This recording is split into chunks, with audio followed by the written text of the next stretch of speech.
You're watching City Channel 4, your window to our community.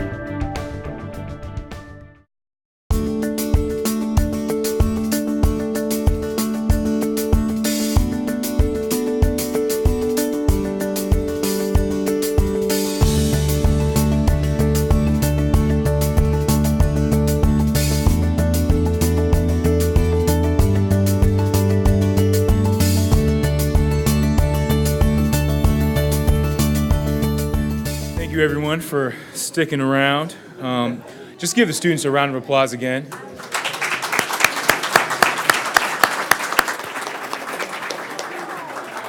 They do a wonderful job as far as, I believe, kind of telling the story of what some of the data that you're going to see before you tonight. And so I believe everyone had the opportunity to get some of the information as far as the executive summary that you can look at within the packet. But how this came about was from the board's directive about a year or so ago, as we were trying to develop strategic goals around equity. And so we have 3 board strategic goals. One focuses on reading, one focuses on math, and then the other focuses on what I would just like to talk about as far as, the experience that individuals are having within the classroom.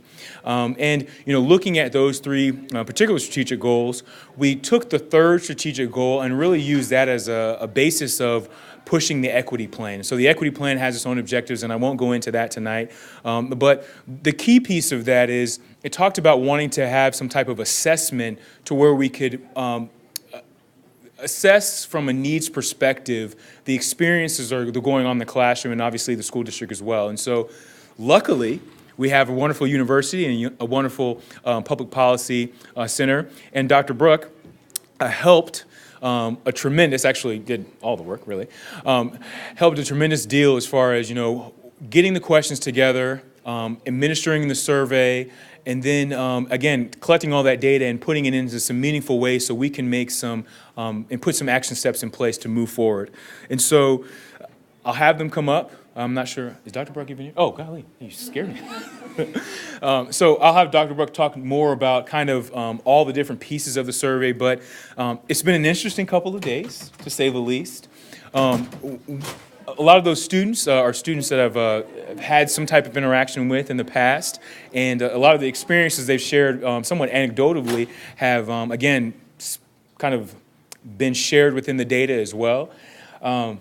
Just had a recent cultural competency training, which really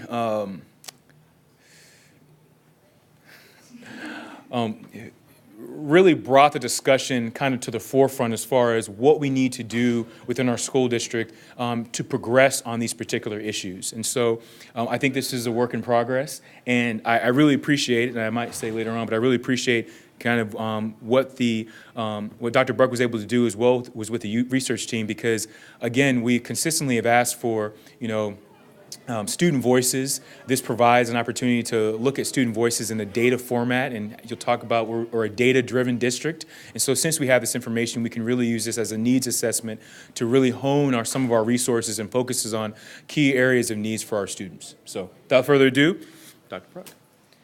Okay, well, before I get started, I want to make sure to thank the organizers for inviting us. I think it's extremely appropriate that we follow a student panel.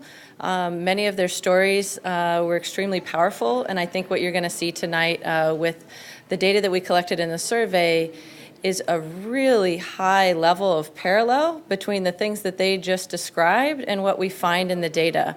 So I feel really good about the fact that we must have asked some of the right questions, because it's almost as if they just said many of the things that we asked on the survey in real life right before you.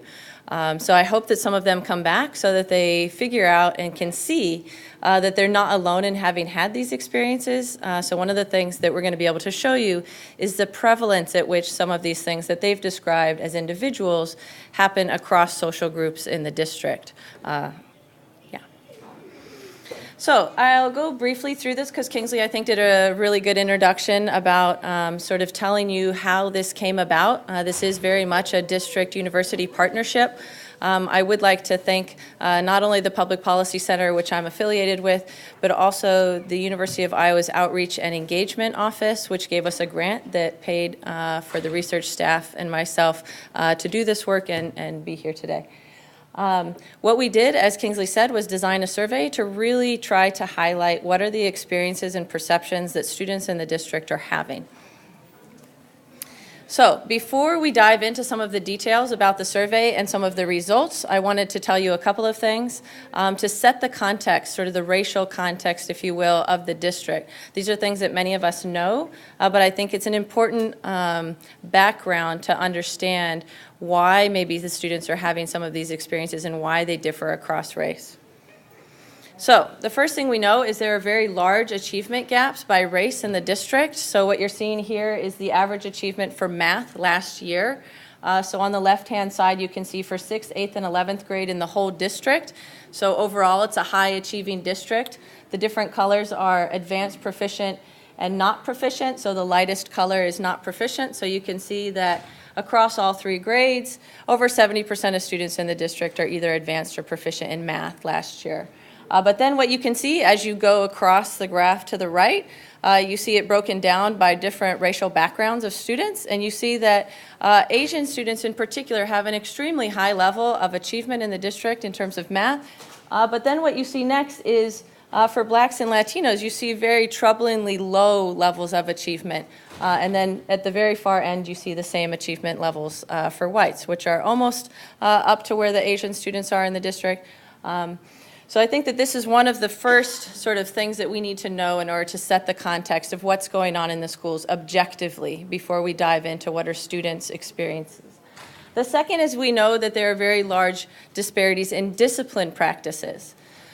What this is showing you is a comparison between the student body population in terms of its racial composition and the racial composition of who is suspended in the schools. Okay, so on the right-hand side, you can see that the student body population of the Iowa City schools is 62% white. But then looking to the left, you can see they only make up 28% of the students that are suspended. If you look again over to the right, you can see that 17% of the students are black in the district. However, they make up fully 62% of the students that are suspended in the district. And this is the data for last year.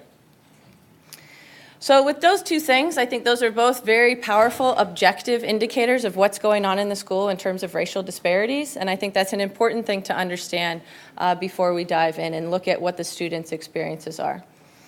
So we administered a survey to all 6th, 8th, and 11th graders in the district. We had an 88% response rate. The survey was done in the schools. We asked the students a number of questions. First, we asked them their gender, their racial identification, and their parents' level of education. The surveys were anonymous, so they are not tied to individual students. We can't identify any individual students. But the real heart of the survey was asking them about their personal experiences in school and their broader perceptions of the school environment. And we picked a number of survey items, and we've selected them on 2 criteria. The first was we combed through the academic research literature to find the things that people have already shown are predictive of student achievement. So we all know that student experiences are important, but they're actually very important for all sorts of things, including student achievement. And so we tried to pick the ones that really have been shown to be important predictors of that. And we also picked some that were aligned with the equity goal plan that Kingsley mentioned.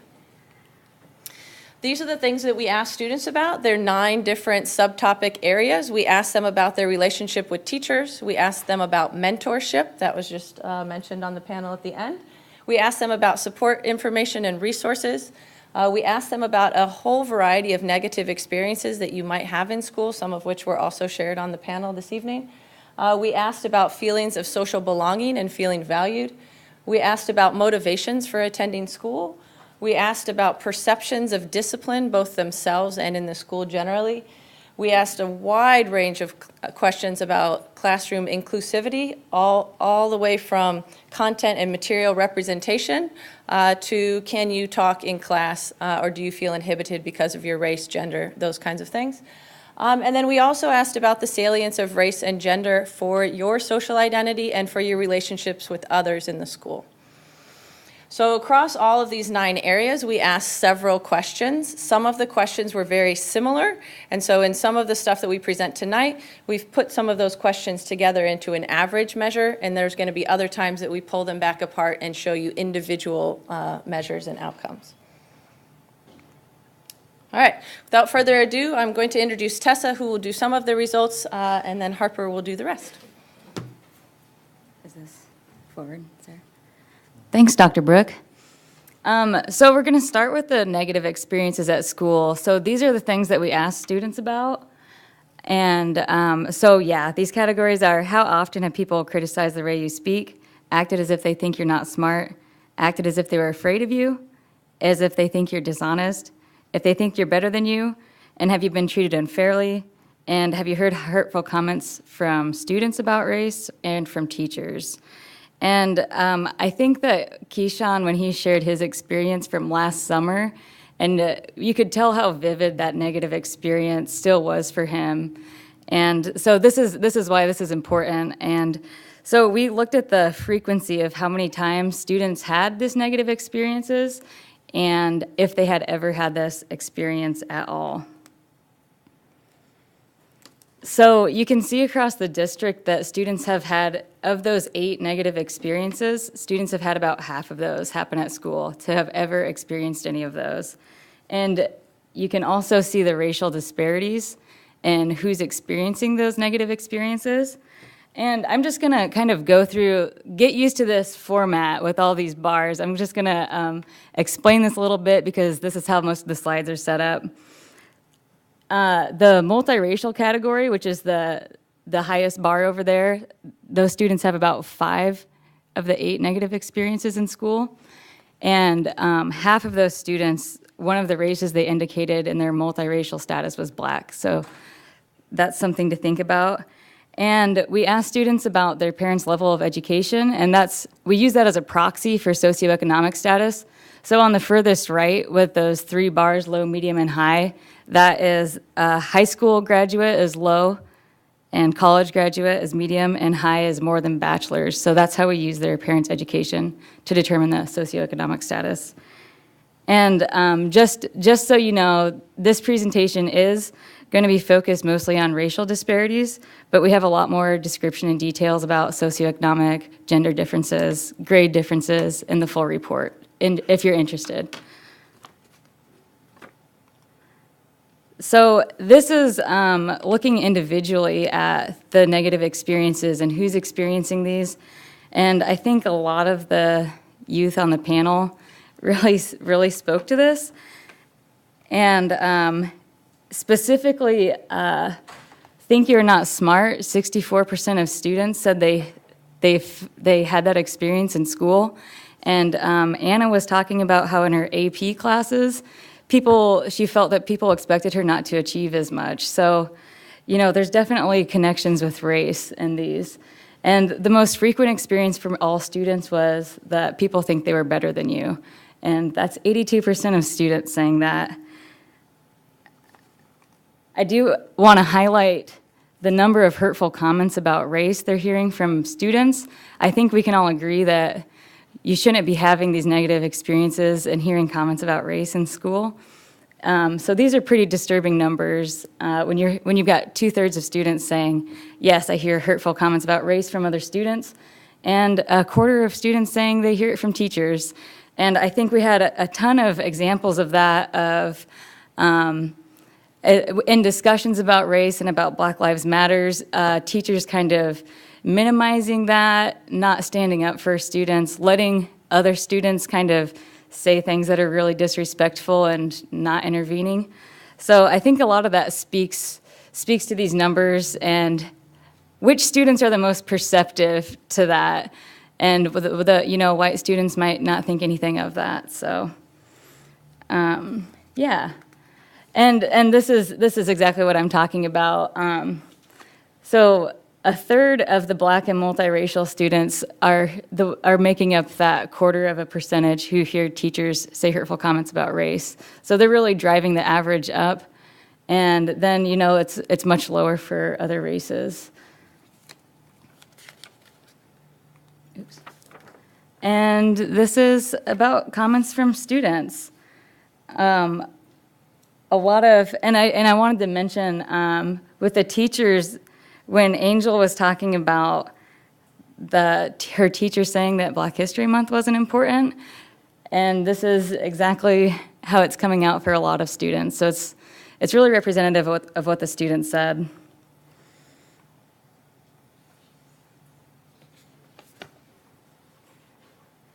And then people act as if you are not smart.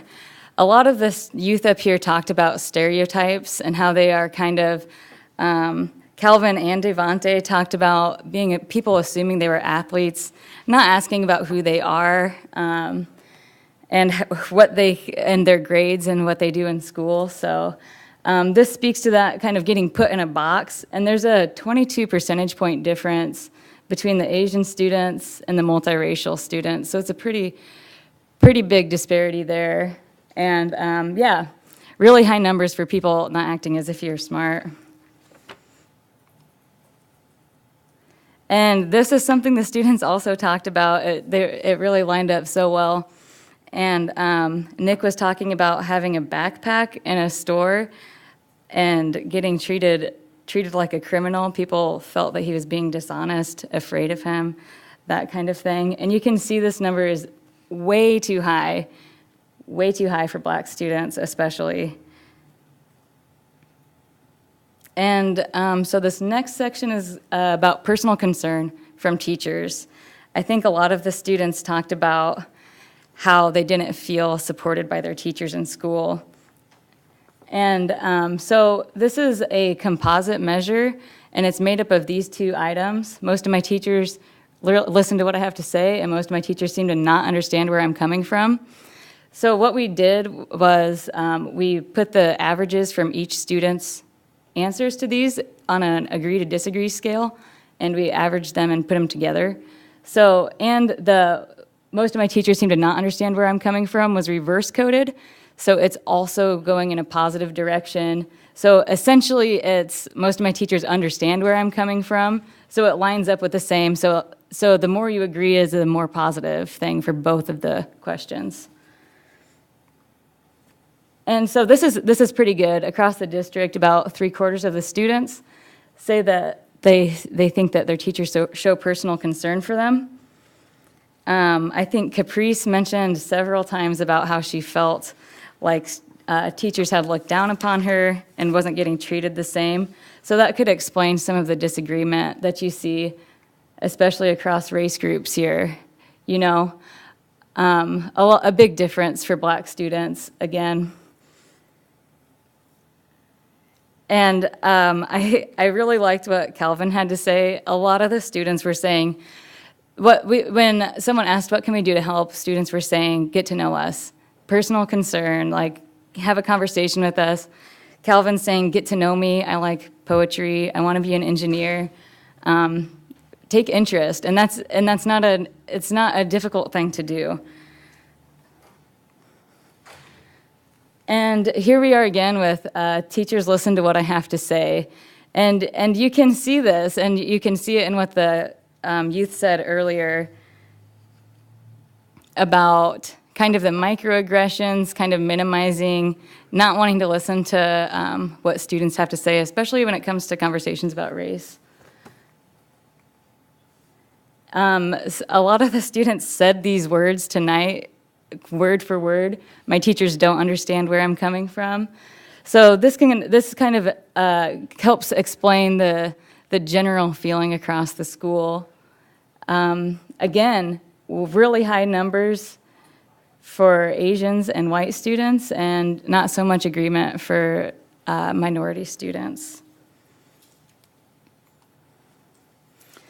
And this is about mentorship in the school. So the good news here is that almost all of the students in the district say that they have a mentor that's someone you can talk to, someone you can relate to in the school. And you can see there's some slight differences here, not huge, but there definitely are still differences. And So a lot of the students talked about this, about their mentor. They talked a lot about Fred and Latasha and Rakisha's work that they do in the school. They're not classroom teachers. So when students are saying they get support, white and Asian students are getting support from teachers, and black students, their mentors are not teachers. So we asked students, do you have a mentor in the school? And that was that large number of having 80-90% of students said yes. And when we asked, is that mentor a teacher, this is the results we got. So teachers aren't being mentors for students of color as often as other race groups. And this, I think, Calvin really nailed this. He simply said we have too many white teachers. And this is kind of speaking to that and saying that a lot of students of color don't have a race-matched mentor. And that's not the most important thing, but it does do something for building a relationship and having that kind of common understanding. But yeah, you can see that the school could definitely work on diversity in their staff as well to get these numbers up. And that's the end of my section, and we'll hear from Harper next.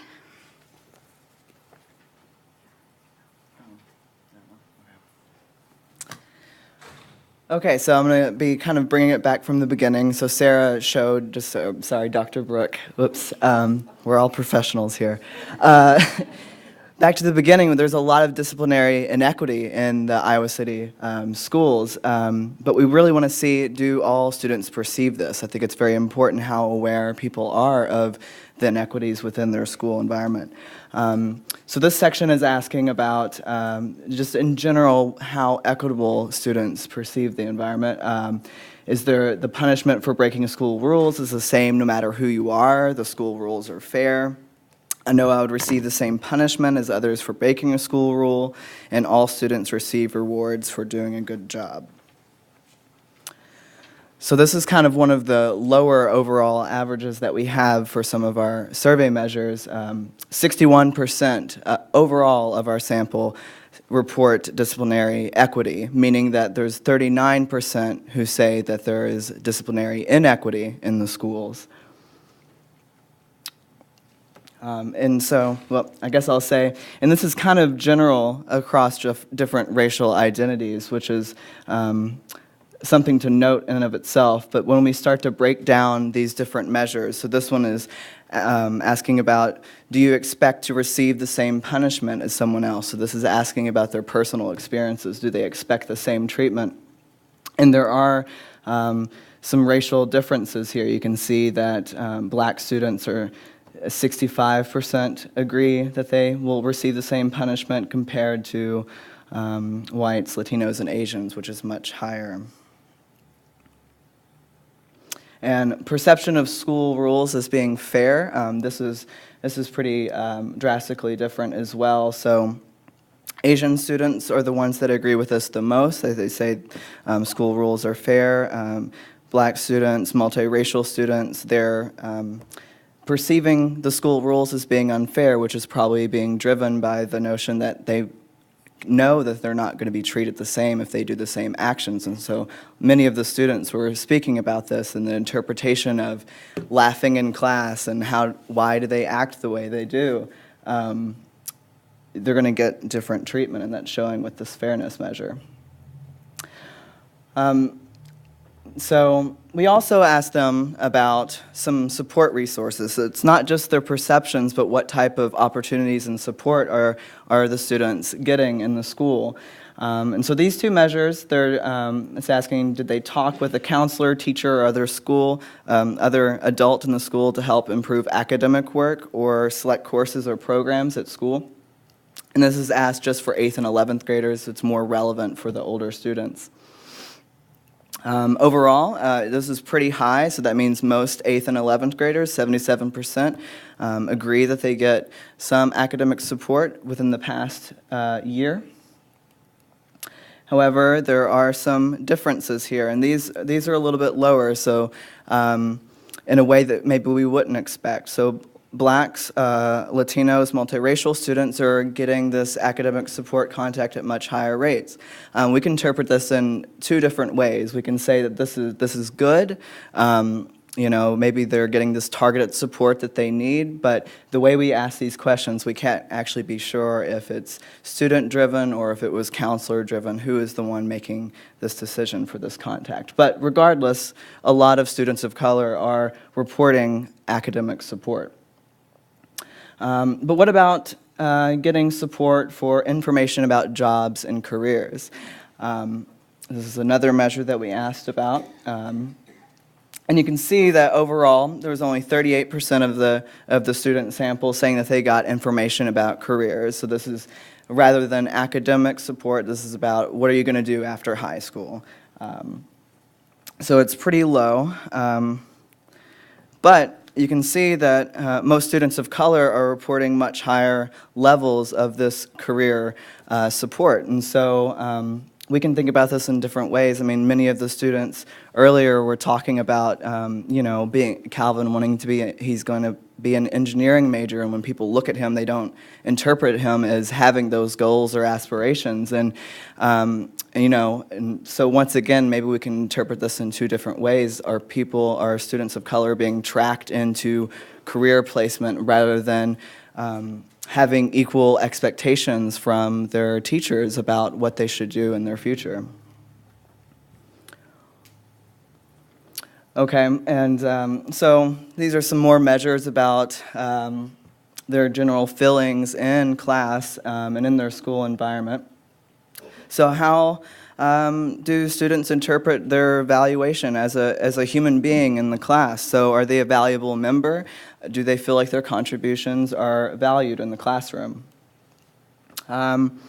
Overall, 70%, that's an okay number, but if we think about it the other way, so that means that overall there's 30% of students in general in our sample that say that they don't feel valued in their classrooms. And there are some profound racial disparities within this in particular. So we can see that there's quite a large gap, for example, between black students and Asian students. So there's a big difference determined by your skin color about how much you feel valued in the classroom. And so this is the only example that we're doing here. So all of these other charts we've been showing you, it's just one category after another. So all 8th graders, all black students, all males. But we can look at this a little bit further to get a better, accurate representation of how particular students experience their schools. And so this is just one measure. It's more about this belongingness and value that I was talking about just a second ago. So this question was just asking, do you feel like you belong in your school? And so this chart is just showing for black students. So the bar that's labeled black under race, that's just for black students overall. So 71% say that they feel like they belong in their school. And this is definitely very different. It declines in older grades. So 11th grade black students feel less likely that they belong. So there's 62% agree with that. And you can also see this by social class background as well. So the low socioeconomic black students feel less like they belong in the school environment compared to the high socioeconomic status black students. All right, and so this really, I think, we asked a lot of questions about inclusivity in the classroom, so things like curricular representation, which is definitely going back to the long discussions about Black History Month and what is relevant to students and what do you learn about in the classroom. And this definitely goes along with this. So this question is just asking them, students, do they feel unable to share views in class because of their race? And this is really getting at, do students feel like they are constrained in the classroom given their racial identity? Can they be a full contributing member of the classroom? So overall, only 10% in general say that they feel constrained or inhibited because of their race in terms of engagement in the classroom. However, 1/4% of black students say that they feel constrained because of their racial identity in the classroom. And this is a pretty egregious number, I think. There's some great indicators in the survey of inequities, and this is one. I mean, students aren't able to feel as if they can share their voices, and so they came to, there's so many black kids that came out here and said their voice and their experiences here, but can they do that in the classroom? Can they do that with their peers and their teachers that should be listening? All right, and so this is going to that content representation. So do they learn about achievements of people who look like me? So that was a question. Achievements of people who have the same background as me. So these are very similar, but just trying to get at the relevancy. How relevant is the material that students are learning in the schools? Overall, 60% of students say that they have content representation, so that means alternatively that 40% of students do not agree with this. They feel like the material that they're learning and they're getting is not reflective of their experiences or identity. And there's some big differences here in terms of racial identity representation in the curriculum. White students, unsurprisingly, are the highest, so 65% of white students agree that they have content representation. And that goes down from there, so Asian students with the lowest, 44%. And this is definitely one place where we can leverage this, right? And we need to make a material that is relevant for students. All right, and so I wanted to end on a good note, and I think this is a really good point to consider. I mean, all the students earlier were really talking about they are motivated, they are incentivized to go to school. It's and all students are motivated to attend school, and so this is something that was very positive in the survey, so I'll show it. So these measures are about, is school interesting and challenging? Is doing well now important for your future, and are getting good grades important? Overall in the district, their students are highly motivated. 86% say that they are academically motivated to attend school. And it's really important to note, this is not vary by racial identity, right? Everyone deserves an education. Everyone is motivated to do well. And so I think this is a really good point to leave it on, despite all of these disparities and inequities that we heard from the students themselves and from the survey. They are resilient. We need to do better. There are things that the district can do, but students are willing. They want to do well. All right, so there are some good things. It's not all bad. It's always a mixed bag. So as I just said, there's a lot of highly motivated students in the district. A lot of students report that mentorship relationship, which is really positive and good. And a majority of 8th and 11th grade students receive a lot of academic support. But, of course, there's all these areas for improvement. 39% of students perceive disciplinary inequity in their schools, so that's in general, so that's a very high number. Students of color report lower levels of positive treatment by teachers, and we heard that from the students themselves as well.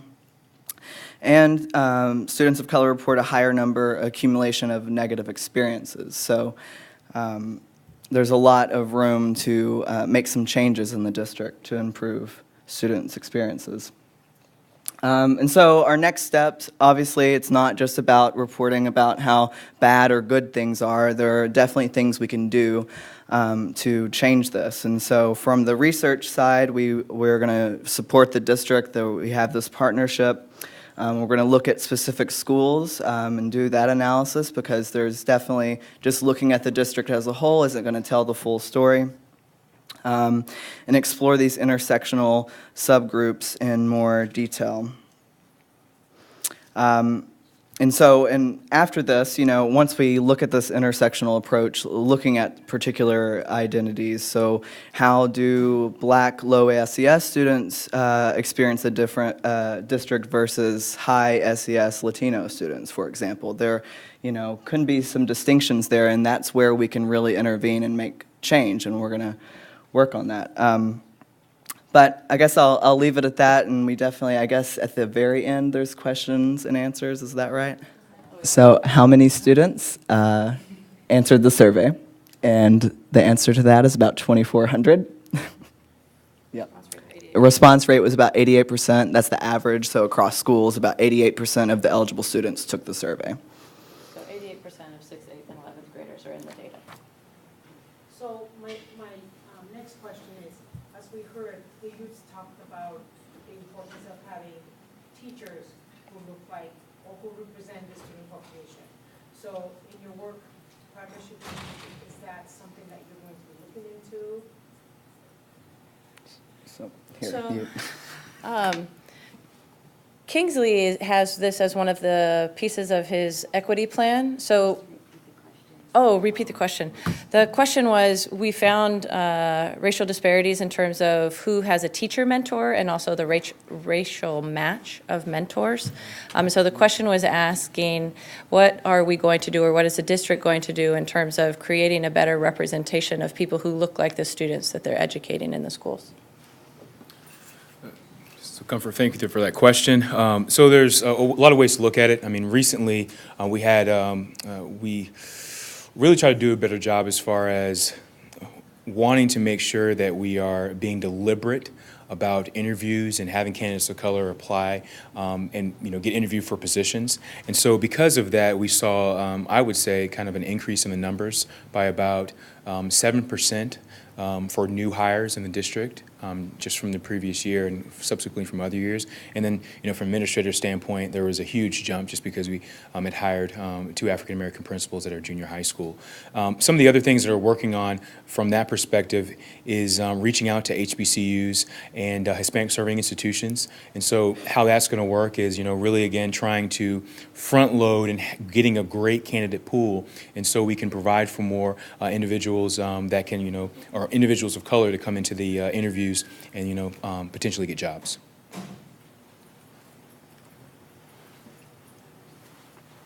Is this information going to be presented to teachers and students? So the question is this information going to be presented to teachers and students? I would say yes. As we work through kind of talking about next steps, we will be looking at how to get this out to teachers and students, but also how to incorporate teachers, principals, students in kind of the discussion going forward. We want to make sure this is a collaborative effort. We want to pull on so many different things. This was, I feel like, a part of the student voice. There also is a need for getting the teacher's voice. There's also a need to get the administration voice. And so pulling on all those different ways to make sure that we can move together in a meaningful way.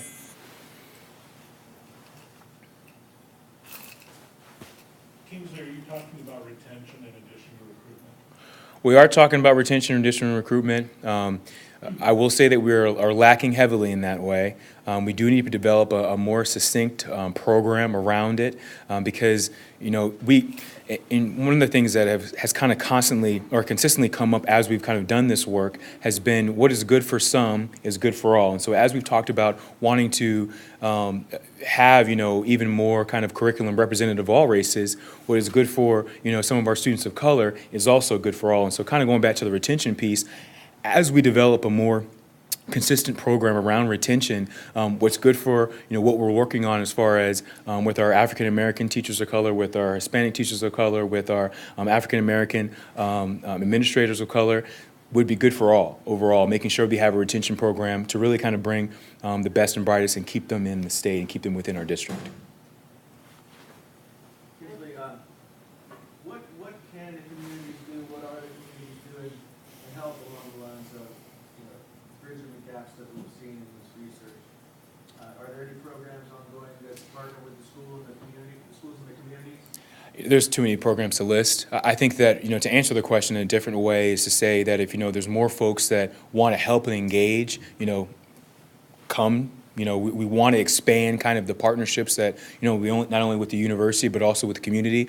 I know just recently I was talking to Annie, I'm going to throw your name out there, Annie Tucker, as far as trying to do a partnership with mediation services to look at restorative justice techniques throughout the schools to kind of mitigate some of the things that the students were talking about, but also in the survey data.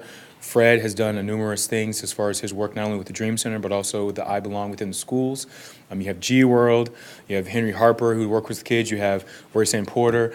The JCOs are in the building. There's literally different organizations that work, countless. I can't even kind of name them off the top of my head, but I think it's just continuing those partnerships, because I think for me, because now my title has changed to not Director of Equity and Staffing to Director of Equity, Recruitment, and Engagement, I want to engage more with the community to figure out what we can do to provide more partnerships and really help our students. So looking at the student survey data and kind of looking at the correlation between achievement, do you see similarities? And I would say yes. And I think you could take a step further and talk about some of the information that was shared as discipline as well. You could see the similarities as far as disparate discipline.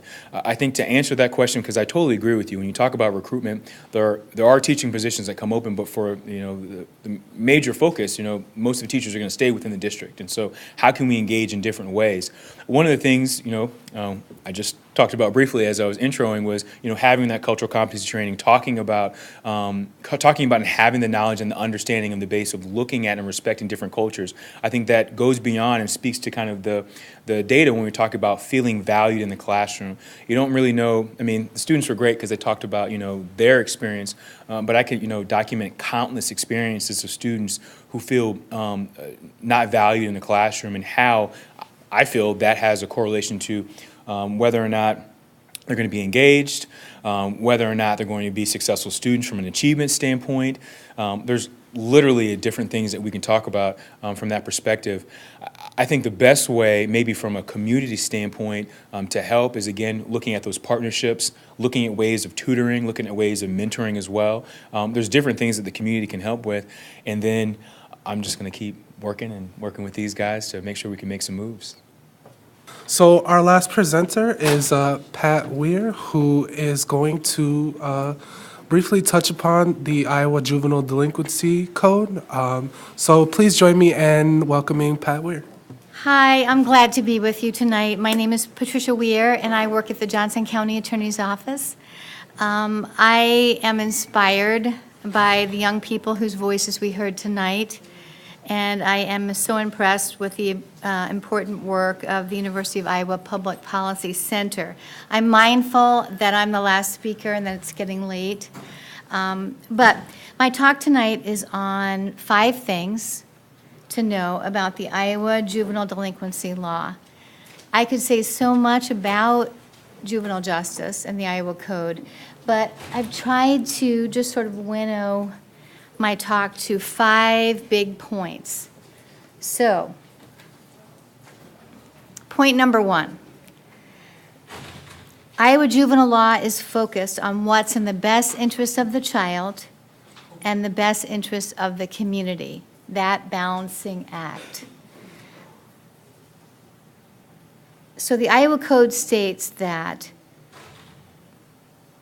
and this is in the very first section of Chapter 232, which is entitled Juvenile Justice. The very first section of that chapter says that each child under the jurisdiction of the court shall receive the care, guidance, and control that will best serve the child's welfare and the best interest of the state. And that sort of sets up the philosophy of the juvenile justice statute or chapter. Now, in Chapter 232, child abuse is dealt with as well as delinquency, but tonight we're going to narrow our focus to juvenile delinquency. Point number 2. The juvenile justice system is civil. It's not criminal. So according to the Iowa Code, the words and phrases that we use in criminal cases, such as crime, arrest, conviction, criminal charge, and criminal record, are not intended to be used with children being charged on juvenile complaints. So, a child who is charged on a juvenile complaint is not accused of a crime. He or she is accused of committing a delinquent act, which is defined in the Iowa Code. A child is not arrested. He or she is taken into custody, and the Juvenile Justice Chapter specifically says, and I'm quoting, "The taking of a child into custody shall not be considered an arrest." If a child's case is being handled in juvenile court and he or she pleads guilty or is found guilty, he or she could be adjudicated but not convicted pursuant to the Iowa Code. In certain cases, a child may have a delinquency record, but the term criminal record does not apply to children in their cases. Why does this matter? Why does language matter? Sometimes when children and their parents, relatives, friends, and neighbors believe that when kids are referred to juvenile court services or they're referred to juvenile court, that they have been arrested, convicted, accused of crimes, facing criminal penalties, incurring criminal records, when none of that is actually true. So later, when those kids are applying for jobs, they're filling out college applications, trying to rent an apartment, applying to get into the military, and they're asked those key questions, such as, have you ever been convicted? Have you ever been arrested? Have you ever been charged with a crime? Those kids are answering yes, when the answer is actually, of course, no. Many people who, should know better, who actually interface with the juvenile justice system, slip up and use the language of the criminal justice system in dealing with kids being charged on juvenile complaints. And why is that? Why are we slipping up? And I'm talking about lawyers, I'm talking about police officers, and sometimes even our judges. Well, because we use the criminal code to define delinquent acts. But the Iowa Code is very specific about the language we need to be using for children.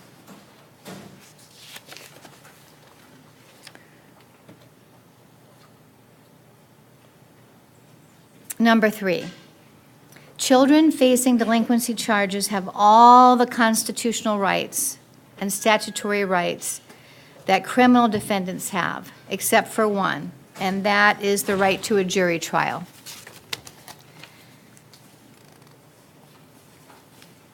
Now, for example, children facing delinquency charges have the right to be represented by counsel at various stages of the proceedings. And one of those stages, I'm just going to use this particular stage as an example of rights that in some cases are stronger for children, and obviously should be because they're vulnerable, than for adults. So I'm going to give an example of the right to counsel during custodial interrogation.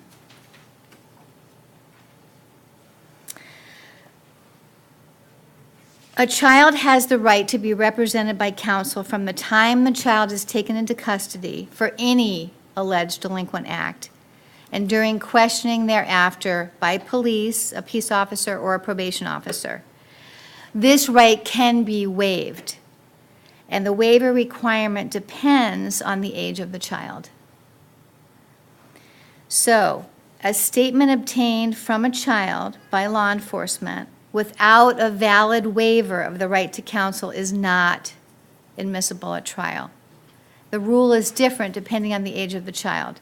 So here's how that goes. For custodial interrogations of children under the age of 16, here's the rule. The right to counsel at initial questioning by law enforcement may not be waived by a child under the age of 16 without the written consent of the child's parent, guardian, or custodian. And that consent of the parent, guardian, or custodian must be free of any involuntariness. In other words, it must be voluntary consent, and it must be free of any promises of leniency. So that's for kids under the age of 16. Now let's talk about custodial interrogation of children who are 16 or 17. The rule is a bit different. The child's waiver of the right to counsel is valid only after a good faith effort has been made to notify the child's parent, guardian, or custodian that the child has been taken into custody and about the alleged delinquent act for which the child has been taken into custody, the location of the child, and the right of the parent, guardian, or custodian to visit and confer with the child. Iowa Code makes it very clear, and the case law supports the fact that it's so important that the child's parent, guardian, or custodian be advised of his or her right to be at the child's side to give the child advice. So that's one example of a fairly strong constitutional right and statutory right that children have in our juvenile justice system. Okay, thing number 4. Unlike our criminal justice system, delinquency charges are not filed with the Clerk of Court. They are sent to Juvenile Court Services, which handles most charges informally, meaning not in court. So the vast majority, roughly 2/3 by last year's data for our judicial district, which is comprised of 6 counties, roughly 30% of cases are referred to court, and roughly 70% of cases are dealt with by the Juvenile Court Services Office. So how is that decision made? And I know Aaron can speak to this better than I can, but from what I've seen in making that referral decision, Juvenile Court Services considers many factors, including the nature of the charge, the child's prior history, the child's response to prior interventions, the child's level of cooperation, and whether or not the child is contesting the charge.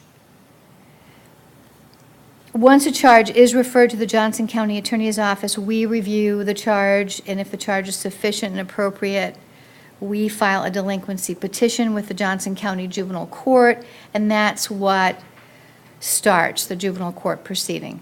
But just to review again, the majority of juvenile complaints are handled by the Juvenile Court Services, or juvenile court officers, better known as JCOs, without any court involvement.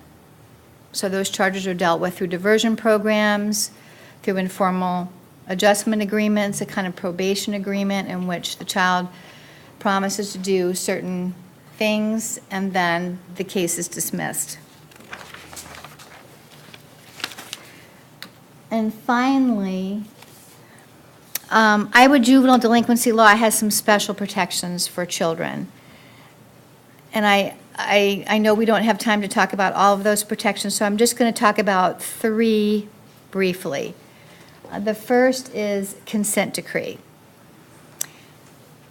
If a child's case is being handled in juvenile court and he or she pleads guilty or is found guilty, the court can grant the child a consent decree.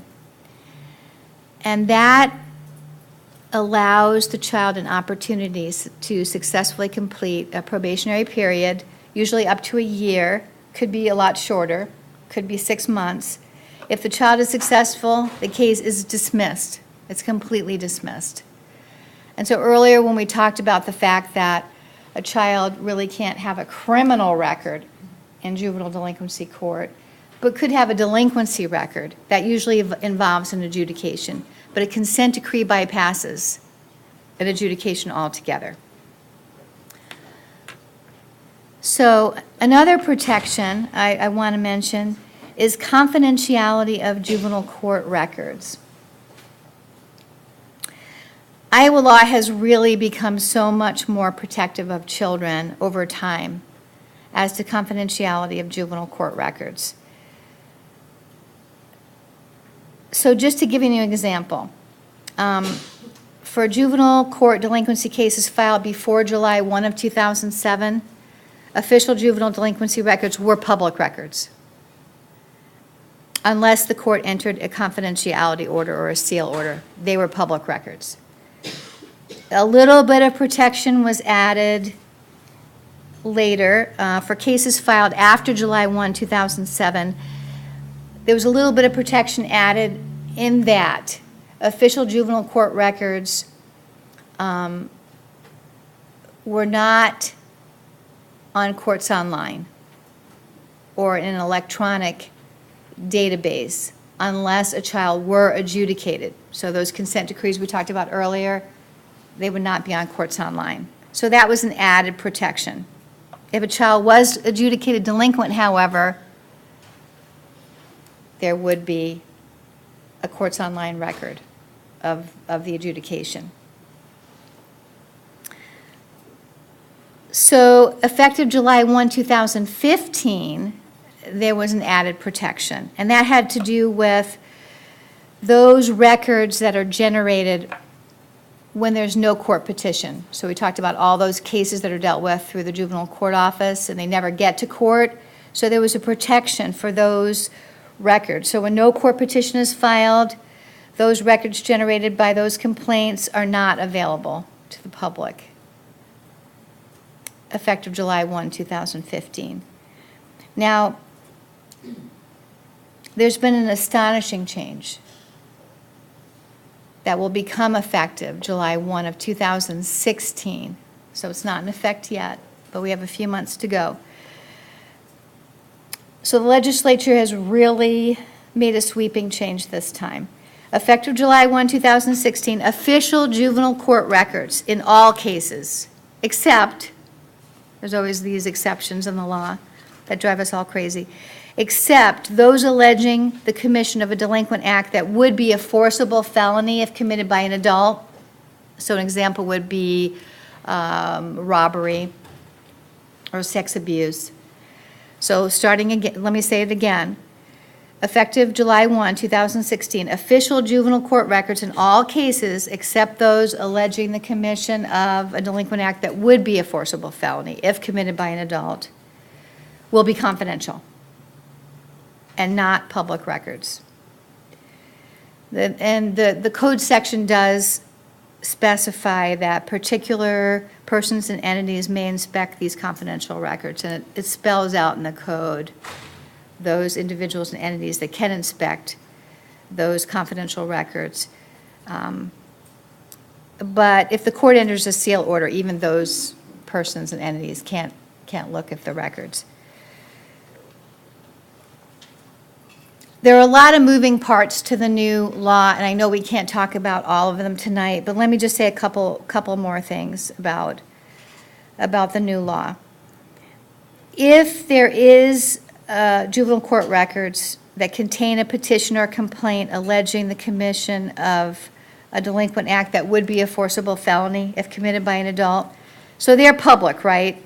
But there's not going to be an electronic record like Courts Online unless the child is adjudicated to that law violation. So let's say a kid is accused of a robbery, which, as we know, would be a forcible felony if committed by an adult.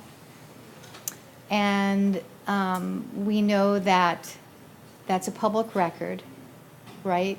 Even under the new protection, effective July 1, 2016.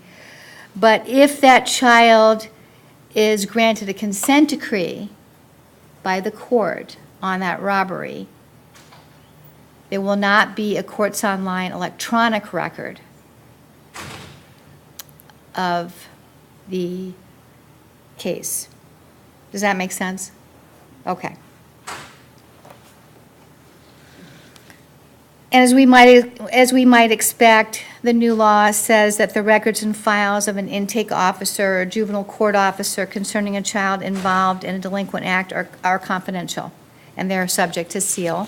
They can be sealed later. That records of an intake officer or juvenile court officer that contains a dismissal of a complaint or one of those informal adjustments that we talked about earlier. So many cases are dealt with informally through the juvenile court office. Those are not public records.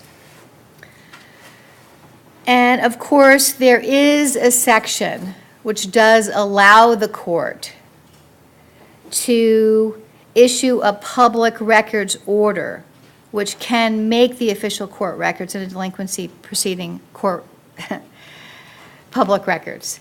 So they're not, except for the things we've talked about, but there's a way that the court said could find in a special hearing that in this particular case, because of levels of dangerousness, this particular set of records should be a public record. But that could be a contested matter, it can be defended against, and it can be fully talked about prior to the judge making a decision. So that is our new law, effective July 1, 2016. There's many more parts, but I'm just giving you the main points. Finally, I want to talk about a special protection sealing of delinquency records. The Iowa Juvenile Court can seal juvenile delinquency records if certain criteria are met. And once again, Iowa juvenile law has really become more protective of children over time on the issue of sealing. And in Johnson County, we had something to do with a recent law change that was favorable to kids and sealing records. So just to sort of review with you some of the good things that have happened on behalf of children. For delinquency cases that closed before July 1, 2014, it was generally the responsibility of the child or the former child to request a seal hearing. And they have to do that at least 2 years after the date of the last official action in the case, or the date the child turned 18, whichever is later. So two things have to be true before the child would ask for a seal hearing. The child would have to be 18, and at least 2 years would have had to have passed before the last official action in the case. And it would be really up to the child or former child to request a hearing. These are cases that closed before July 1, 2014. So imagine that, you finish juvenile court, you go on with your life, and you've sort of got to remember, okay, after I become an adult, and when at least 2 years have passed, I have to write to the court and I have to ask for a seal. But there was sort of a sea change, a remarkable change. For delinquency cases that closed on or after July 1, 2014, Iowa juvenile law requires the juvenile court to schedule a seal hearing automatically for every case in which there was an adjudication. So remember, so many cases have a consent decree and not an adjudication. So those wouldn't be automatically set, although our judges were setting them anyway, which is a good thing. And that will help because we have a law change here too. For delinquency cases that are closing on or after July 1, 2016, so in a few months from now, Iowa juvenile law requires the juvenile court to schedule a seal hearing whether there was an adjudication or not. So every single delinquency case that closes, even if it was dismissed with a consent order, there'll be a seal hearing set. And I know it's into the future, but it'll be automatically set, which requires the county attorney's office and the juvenile court services office to do an investigation, make sure criteria are met for a seal, and report to the court whether or not the record should be sealed. So I know it's getting a little bit late, and Sarah, I'm needing you to let me know if I need to stop. We are scheduled for about another 3 minutes. Okay, I'll talk for 3 minutes. I just want to go over some of the criteria for sealing juvenile court records, and then mention that there's a confidentiality order that can be requested prior to a seal. So to get your record sealed, Tim's smiling at me. Am I going into too much detail? No. All right. Just laughing at you. said I'm going to talk for 3 more minutes. Oh, yeah, I mean, am I going to do that, right? Okay. Okay, so we know to get a seal, you have to be at least 18. 2 years have to have passed since the last official action in your case. You have to have had no subsequent convictions for offenses higher than a simple misdemeanor. So like public intox, disorderly conduct, that's fine. But OWI or assault causing bodily injury, those higher level offenses, that would end your ability to get a seal. You also cannot have any subsequent adjudications of delinquency for offenses that would be higher than a simple misdemeanor if committed by an adult. And then there's a few other criteria that really don't apply to very many people. Obviously, you can't have any pending proceeding on a charge higher than a simple misdemeanor, because the court will just say, well, let's wait, you've got a pending charge, and it's higher than a simple misdemeanor, let's see what happens with that. So you may not be able to get a seal right away. And as of the new law, my reading of the new law, and of course it hasn't gone into effect yet, if you were adjudicated delinquent, I mean adjudicated, not a consent decree, to operating motor vehicle while under the influence of alcohol or a drug, your records would not be subject to a seal. And that, I believe, has to do with the enhanceability of OWI from juvenile court to adult court. So I've talked a lot about seal, and let me just say that kids can ask for a confidentiality order prior to that 2-year period and being 18. If your case closes, in other words, it's dismissed from juvenile court, and the juvenile court can find that it's in the best interest of the child and the best interest of the community to direct that your juvenile delinquency records be confidential, that can happen. So it's just a matter of requesting it. That's not automatically going to be set. That has to be requested by the child and sort of bypasses those time frames. Okay, how did we do? 3 minutes. All right.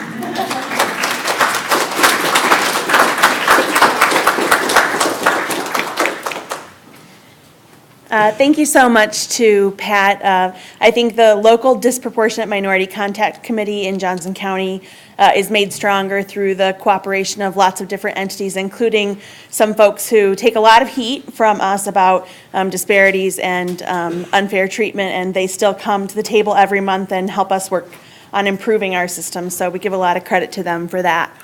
I just want to wrap up, though, by going back to our youth panel that we started the evening with.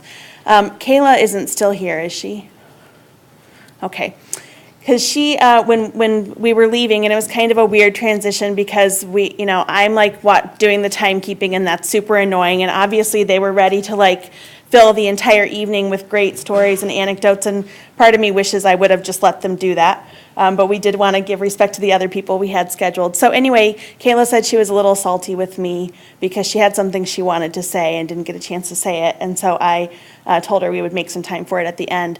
She wanted to go back to the question about what could white people do to change the climate that they're experiencing. And she said, I would like for white people to teach the next generation of white people to not treat us this way anymore. And I think for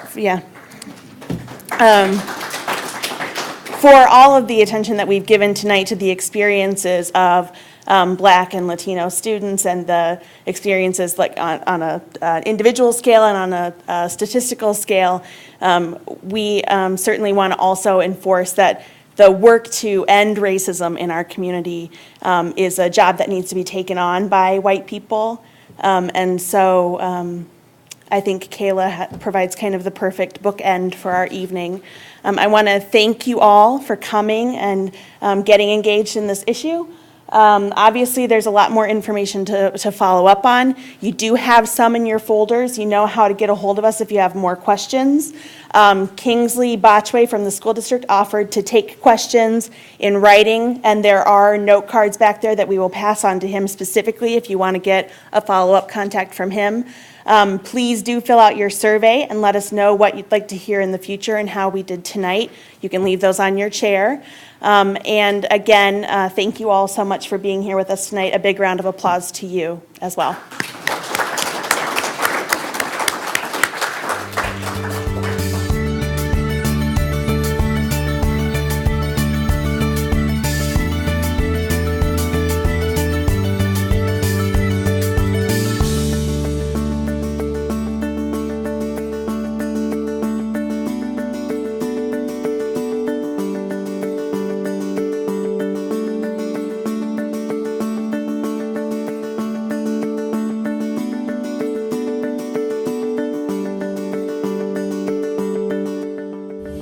You're watching City Channel 4. On TV, online, on demand, on Facebook, and now on the go on your mobile device.